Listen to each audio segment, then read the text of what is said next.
Morning. So, after register, magiging ganito kasi yung dashboard nyo. Okay? So, required talaga namin, gumawa kayo ng 3 accounts. Okay? Yung isa is copy trading. So, paano gumawa ng copy trading account? Punta lang kayo dito sa may dot sa taas. Itong nakalagay. Ayan. Punta lang kayo dito. Account management. Tapos, click nyo lang to. New live account. Okay? Yan ang gagawin. Click nyo lang to, yung nasa taas, itong sa katabi ng copy trading na word, katabi ng 146021. Yan, click mo lang yan, itong down arrow, tapos, yan, new live account. Okay? Pag new live account, pag mag-create ka ng copy trading, make sure ito yung gagawin mo. No? Dapat copy trading ang platform. Okay? Dapat STP. Okay, wag standard copy trading pag copy trading di tayo magsisend, standard tayo. Then ayan, click submit, ganun nga kadali. Okay?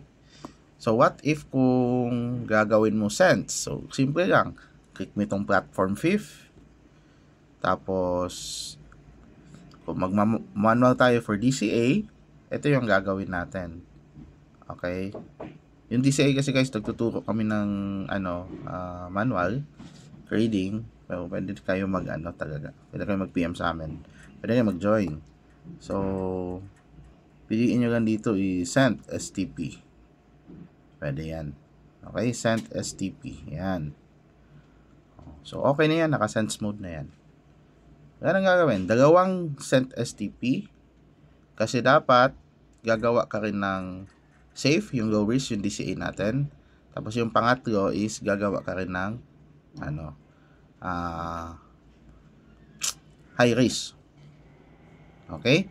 So kung magawa ka na ng tatlong account na yan, ready ka na mag-deposit. So may mga instructions tayo for deposit, withdrawal, tsaka paano ma-avail yung bonus. Okay? So wala namang masyadong magago. Tapos lahat yan, dito, mag-reflect yan lahat kung saan saan yung account. Okay? Reflect yan lahat dito. Guys, sa akin, marami akong account dyan. Ang iba, deleted na. Diba? Ang iba, existing live host accounts. Okay? So, ganoon lang. Wala na masyadong komplikasyon. Tapos, proceed ka na sa next step.